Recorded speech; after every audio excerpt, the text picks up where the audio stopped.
मंडळी, आपल्याला अनेक सवयी असतात. काही चांगल्या असतात, काही वाईट असतात. पण काही सवयी आपल्या मेंदूची अक्षरशः वाट लावत असतात असं आपण म्हटलं तर ऐकायला थोडं विचित्र वाटतं ना, पण त्या कामच तसं करतात. अशा 11 गोष्टी आहेत ज्या तुम्ही टाळणं गरजेचं आहे. कोणत्या पाहणार आहोत या व्हिडिओतनं. झोपल्यानंतर मेंदूला विश्रांती मिळते. याशिवाय झोपेच्या वेळेला मेंदू नवीन पेशी तयार करतो.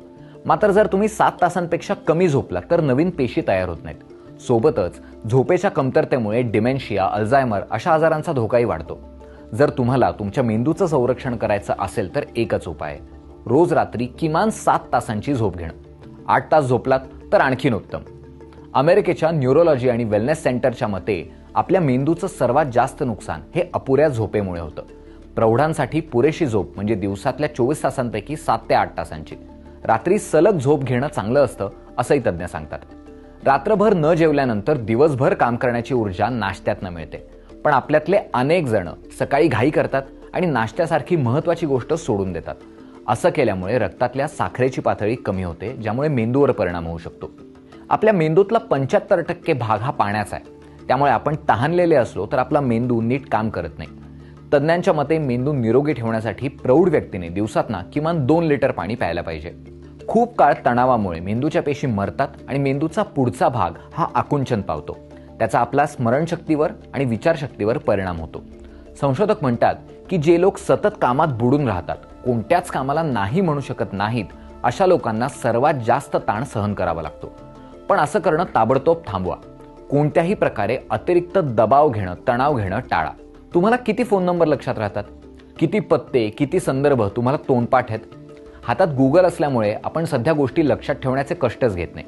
पटकन सर्च करतो, वापरतो आणि पुढे जातो. यामुळे आपली स्मरणशक्ती आणि विचारशक्ती दिवसागणिक कमकुवत होतीये. मेंदूला तल्लख ठेवायचा असेल तर इंटरनेट सर्चचा वापर कमी करा आणि डोकं जास्त चालवा. मोठमोठ्या आवाजात गाणी ऐकणं किंवा मोठ्या गोंगाटात जास्त वेळ राहिल्यामुळे ऐकण्याची क्षमता कमी होते. श्रवणशक्ती कमी झाली तर त्याचा थेट परिणाम आपल्या मेंदूवर होतो. परिणामी अभ्यास करणं आणि लक्ष केंद्रित करणं कठीण होतं. हेडफोन वापरण्यापूर्वी किंवा जास्त आवाजात तुमचा आवडता गाणं ऐकण्यापूर्वी दोनदा विचार करा. लोकांमध्ये न मिसळणं, लोकांशी बोलणं, गप्पा मारणं हे तुमच्या मेंदूच्या आरोग्यासाठी खूप महत्त्वाचं आहे. एकट्याने जास्त वेळ घालवल्यामुळे तुमच्या मेंदूवर पुरेशी झोप न मिळण्या इतकाच वाईट परिणाम होतो. मित्रमैत्रिणींसोबत आणि घरातल्या लोकांसोबत राहिल्यामुळे आपला मेंदू ताजातवाना राहतो. नकारात्मक विचारांमुळे एकीकडे तणाव, नैराश्य आणि चिंता निर्माण होते. म्हणून नकारात्मक विचार तातडीने थांबवण्याचा प्रयत्न करा. असं वारंवार केल्यास सवय होईल. तुम्हाला एकट्याला हे शक्य नसेल तर मानसोपचार तज्ज्ञांची सुद्धा मदत घ्या. जे लोक तुमची एनर्जी खाली आणतायत त्यांच्यापासून सुद्धा अंतर ठेवण्याचा प्रयत्न करा.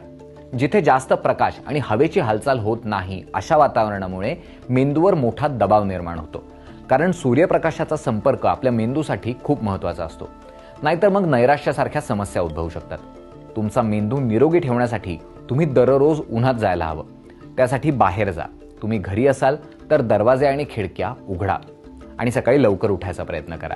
कितीही हेल्दी फूड असलं ना तरी जास्त खाण्याची सवय ही मेंदूला हानिकारकच असते.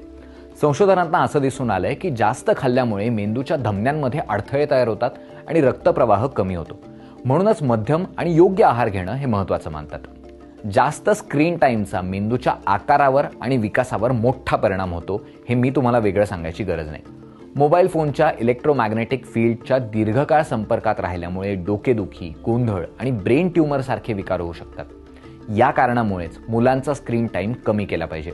तसंच फोन रात्री झोपताना उशाशी किंवा शरीराच्या अगदी जवळ ठेवून झोपू नका. तुम्हाला यातल्या कोणकोणत्या सवयी आहेत? मला सांगायचं असेल तर खाली कमेंट्समध्ये लिहा. नसेल सांगायचं तर तुम्हीच विचार करून पहा. आणि यातल्या कुठल्या सवयी तुम्ही बदलणार हे सुद्धा आम्हाला सांगा. आणि हा व्हिडिओ आठवणीने शेअर करा. ती सवय चांगली आहे. धन्यवाद.